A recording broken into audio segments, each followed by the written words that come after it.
everyone. I'd like to start with a quick question. Do you know what CCTV, CNR, CRI, and CGTN stand for? It's okay if you don't know. All these media outlets that start with C are actually part of a group called CMG, which stands for China Media Group. This is a clear example of a media monopoly. Today, we will explore how media monopolies like CMG in China and Disney's acquisition of 21st Century Fox impact public interest.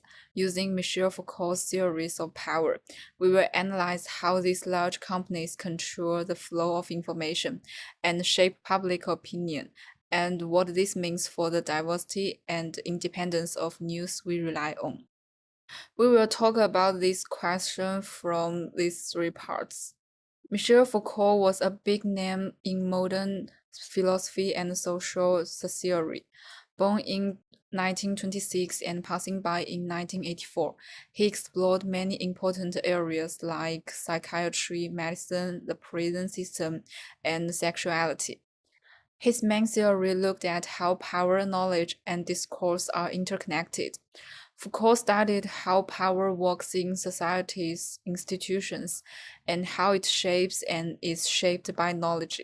For example, in psychiatry, he showed how societal norms and medical discourse define mental illness, revealing power dynamics. Similarly, his work on the prison system highlighted how punishment and disciplines control people, reflecting wider social power structures. Foucault believed that power isn't just about repression, it's also productive, creating knowledge and shaping reality through discourse. This idea is crucial for understanding media monopolies and their impact on public interest. Continuing with Foucault's idea, let's dive into the relationship between power and knowledge. According to Foucault, power and knowledge are inseparable and directly influence each other. Power determines what is accepted as truth, while knowledge is both a tool and a result of power. Those in power use knowledge to maintain control, shaping what is considered true or false, normal or abnormal. Media plays a key role in shaping public perceptions by choosing what information to share and how to present it, which influences public opinions and beliefs. By controlling the narrative, media can support or challenge existing power structures. This is essential for understanding media monopolies. When a few companies control most of the information flow, they can shape public discourse and societal values, limiting diverse perspectives and unbiased information. And then let's talk about Foucault's idea of the network of power. He said power spreads through different institutions and everyday discourse, not just from a single source.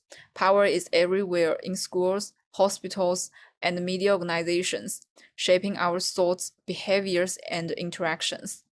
For example, schools decide what knowledge is valuable, hospitals defines health and illness, and media decides what news is important. Media in particular controls discourse by choosing and framing stories, reinforcing existing power structures, and ensuring certain narratives dominate the public sphere. Understanding this network of power helps us analyze the impact of media monopolies on public interest. When a few media entities control information flow, they have significant power to shape public discourse and influence societal values, often benefiting those already in power. This insight sets the stage for our next discussion on how media monopolies specifically impact public interest. I will introduce the current state of media monopolies and their impact in public interests. First, let's define what a media monopoly is. A media monopoly refers to a situation where a few large corporations or individuals control a significant portion of media resources, thereby dominating information dissemination and public opinion. Currently, media monopolies exist globally. For example, in the United States, giants like Disney, Comcast, and 21st Century Fox control most of the television and film markets. In Australia, the Murdoch family's News Group occupies nearly two-thirds of the national media market. And in China, while media is largely government-controlled, a few large interest companies like Tencent and Alibaba are rapidly expanding their media portfolios.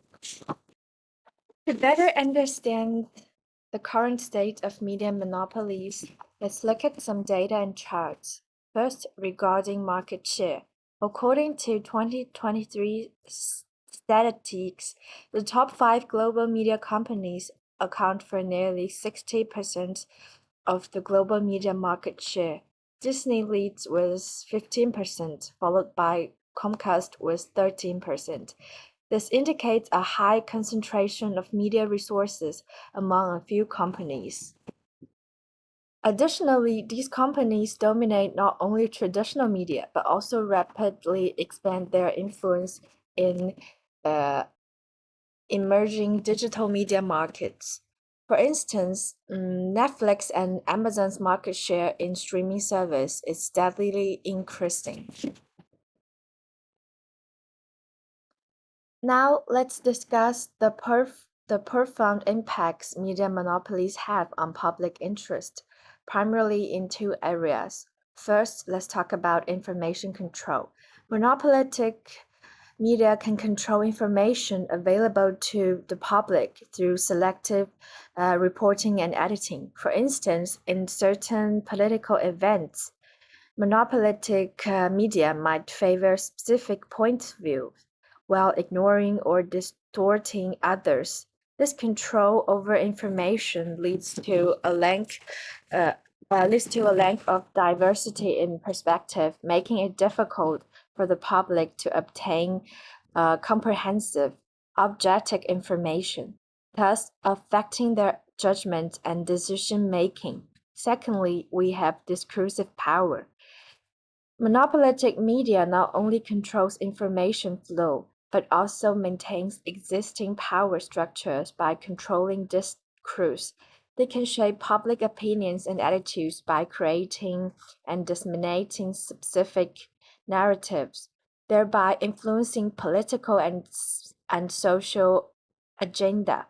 For example, some monopolies media may promote certain politics or candidates to protect their interests and positions. Over time, this concentration of discursive power undermines the healthy functioning of a democratic system, concentrating power in the hands of a few. To gain a deeper understanding of the impact of media monopolies, we turn to Foucault's power theory. Foucault argues that power is not concentrated in certain individuals or institutions, but is disseminated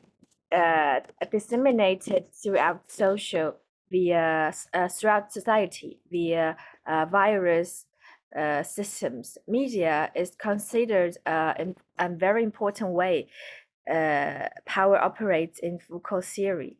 Moreover, Foucault points out that discourse is not merely a tool for transmitting information, but also a vehicle for power and knowledge. By controlling discourse, monopolistic media shape public cognition and behavior while maintaining existing power structures. By rapidly propagating specific narratives and symbols, monopolistic media construct as political social reality, making certain point views and value mainstream while silencing others. This power operation not only restricts the diversity of information, but also shapes public thinking, causing people to unconsciously adapt certain power structures and social orders. Foucault emphasized that this hidden form of power is more effective and enduring than direct suppression because it infiltrates people's consciousness and daily lives through everyday symbols and discourse. Now I'll use a case to analyze. Last year marked 100th anniversary of Disney. I think everybody knows about this company, especially Mickey Mouse. Today, Disney has lots of theme parks around the world, like Hong Kong Disneyland and Shanghai Disneyland. I think many of you have been there before.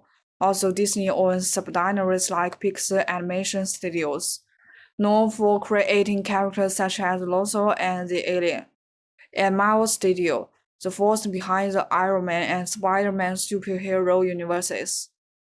The company have expanded Disney business landscape and solidified its leadership in the entertainment industry. And in 2019, 21st Century Fox, known for producing diverse films and television programs such as Titanic and Avatar, was acquired by Disney and rebranded as 21st Century Studios. This acquisition expanded Disney's media and entertainment assets again, and significantly enhanced its monopolistic position in the global entertainment industry, further consolidating media control. Some supporters view this positively because they believe media monopolies can concentrate significant resources for high-quality content production and technical innovation, which ultimately enhances the user experience. They believe these big companies achieve economies of scale, reducing operational costs and improving economic efficiency. And more large media companies can expand their global influence, spreading high-quality content worldwide through monopolistic practices. Media monopolies like Disney's control over 21st Century Fox significantly affect public knowledge and opinion. By controlling major information sources, Disney can influence what public knows and think about various topics. This control allows them to shape the narrative, emphasize positive aspects, and minimizing or ignoring negative ones. Its power to control discourse impacts how society understands and engages with different issues. So, using focus theory, we can see the limitations in these viewpoints. Focus concept of discourse and power helps us to understand how media monopolies control the flow of information. When a few companies dominate the media landscape, they concentrate discourse power, limiting access to diverse sources and perspectives. This control results in homogenized viewpoints, which restricts critical thinking and reduces the public's ability to engage with a variety of perspectives.